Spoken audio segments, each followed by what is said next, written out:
نحمده ونصلي على رسوله الكريم اما بعد۔ ترجمے والے قرآن پاک کا صفحہ نمبر 859، 1 کم 60، 23واں پارہ، سورہ زمر،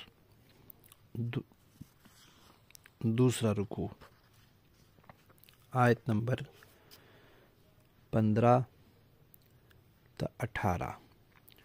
اعوذ باللہ من الشیطان الرجیم، بسم اللہ الرحمن الرحیم۔ فاعبدوا ما شئتم من دونه قل ان الخاسرین الذین خسروا انفسهم واہلیہم یوم القیامہ الا ذلك هو الخسران المبین۔ لهم من فوقهم ظلل من النار ومن تحتهم ظلل ذلك يخوف الله به عباده يا عباد فاتقون۔ والذين اجتنبوا الطاغوت أن يعبدوها وأنابوا إلى الله لهم البشرى فبشر عباد الذين يستمعون القول فيتبعون أحسنه أولئك الذين هداهم الله وأولئك هم أولو الألباب۔ صدق اللہ العظیم۔ کل کے سبق میں یہ بات آئی تھی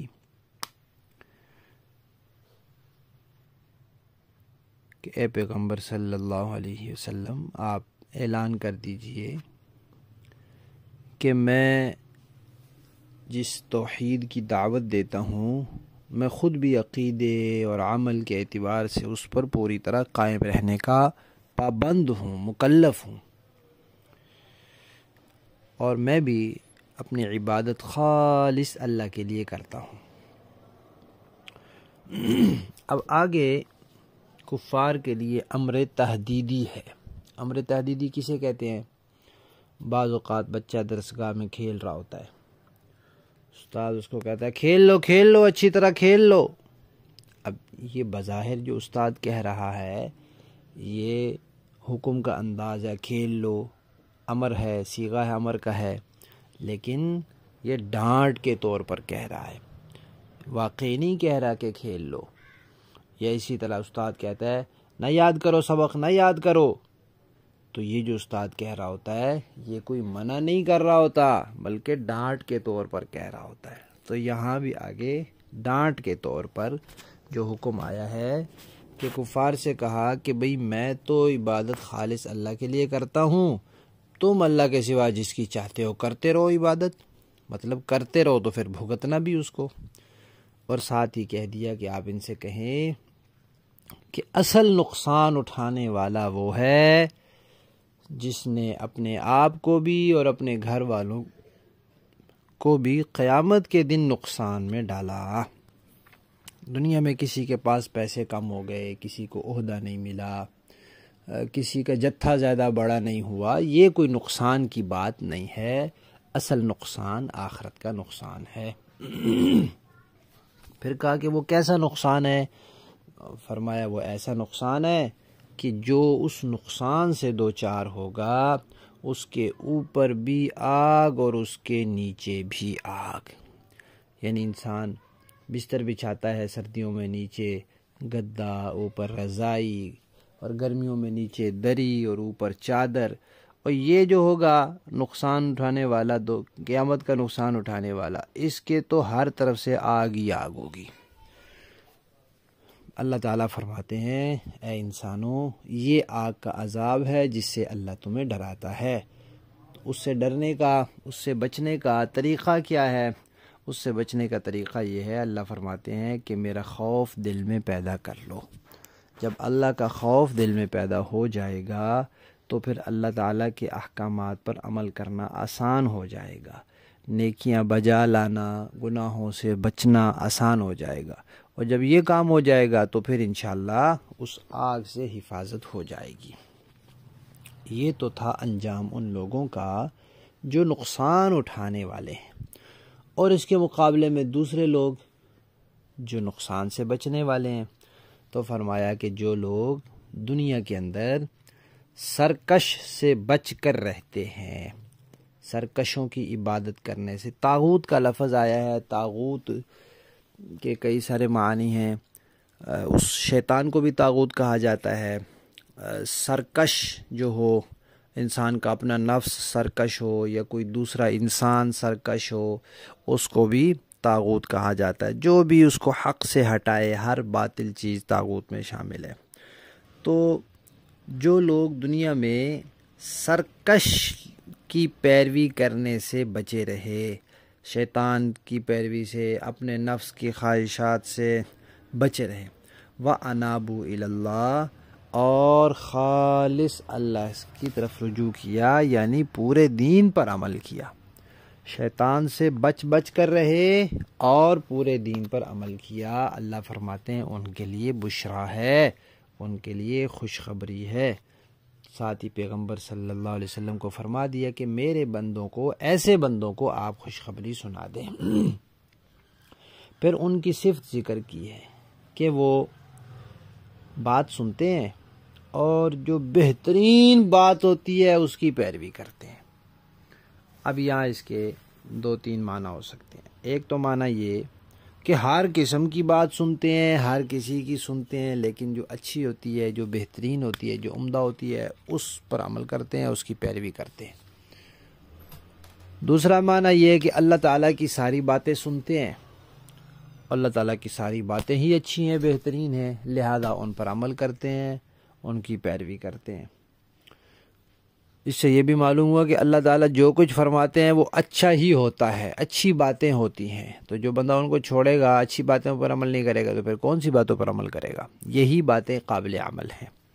اور تیسرا معنی یہ ہے کہ وہ اللہ تعالیٰ کی باتیں سنتے ہیں، ان میں کچھ باتیں ہوتی ہیں جو رخصت والی ہوتی ہیں، اور کچھ ہوتی ہیں جو عزیمت والی ہوتی ہیں، بڑے اعلیٰ درجے کے ثواب والی ہوتی ہیں۔ تو وہ رخصت والی باتوں پر نہیں، اعلیٰ درجے کے ثواب والی باتوں پر عمل کرتے ہیں۔ مثلا سفر میں انسان جائے، اب اس کو شریعت کی طرف سے اجازت ہے کہ وہ روزہ چھوڑنا چاہے تو چھوڑ دے، سفر کی مشقت کی وجہ سے، بعد میں رکھ لے، تو اس کو اجازت ہے، تو یہ تو رخصت ہے۔ لیکن وہ ساتھ روزہ رکھے بھی اور سفر بھی کر لے تو یہ عزیمت ہے، تو وہ پھر عزیمت والی باتوں پر عمل کرتے ہیں۔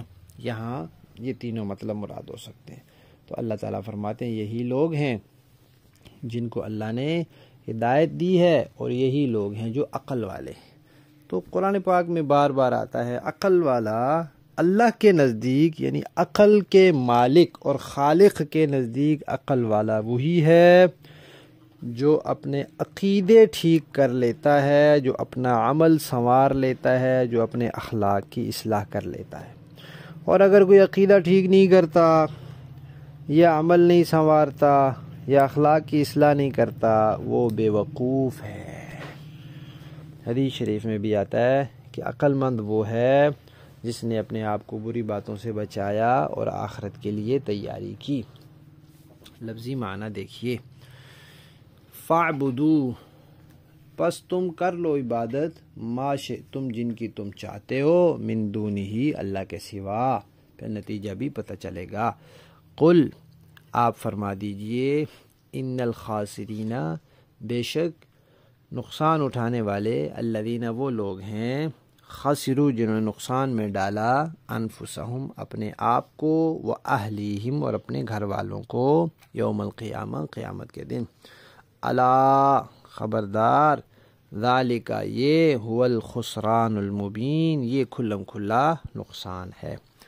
لہم، کیسا نقصان ہے ان کے لیے، من فوقہم، ان کے اوپر سے، ظلل، سائبان ہوں گے، بادل ہوں گے، چادریں ہوں گی، من النار، آگ کی، ومن تحتہم اور ان کے نیچے بھی ظلل ایسے ہی آگ کے سائبان ہوں گے.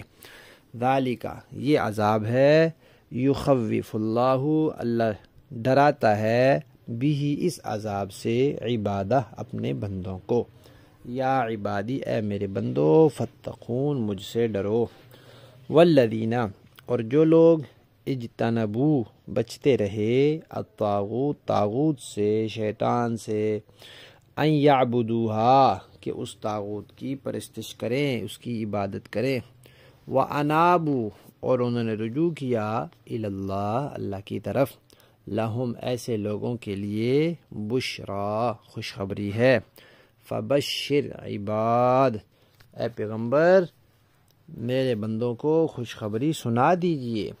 الذین جو یستمعون سنتے ہیں القول بات کو فیتبعون پھر پیروی کرتے ہیں احسنا اس میں سے اچھی اچھی باتوں کی.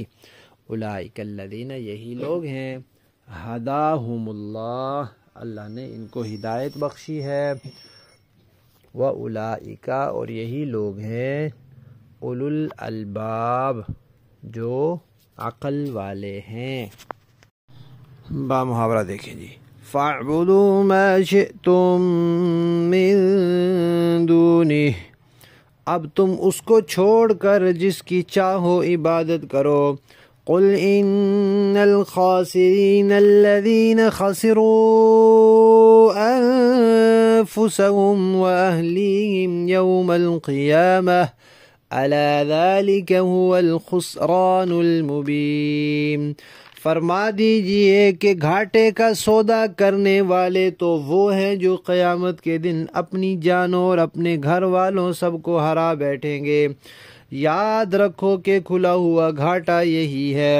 لَهُم مِّن فَوْقِهِمْ ظُلَلٌ مِّنَ النَّارِ وَمِن تَحْتِهِمْ ظُلَلٌ ایسے لوگوں کے لیے ان کے اوپر بھی آگ کے بادل ہیں اور ان کے نیچے بھی ایسے ہی بادل.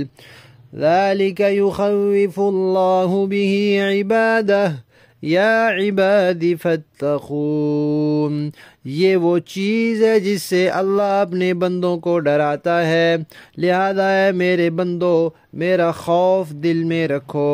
والذین اجتنبوا الطاغوت ان یعبدوها وانابوا الى اللہ لهم البشرى فبشر عباد اور جن لوگوں نے اس بات سے پرہیز کیا ہے کہ وہ طاغوت کی عبادت کرنے لگیں اور انہوں نے اللہ سے لو لگائی ہے خوشی کی خبر انہی کے لیے ہے لہذا میرے ان بندوں کو خوشی کی خبر سنا دیجئے. الذین یستمعون القول فیتبعون احسنہ جو بات کو غور سے سنتے ہیں تو اس میں جو بہترین ہوتی ہے اس کی پیروی کرتے ہیں. اولئک الذین ہداہم اللہ واولئک ہم اولو الالباب یہی وہ لوگ ہیں جنہیں اللہ نے ہدایت دی ہے اور یہی ہیں جو عقل والے ہیں. صدق اللہ العظیم.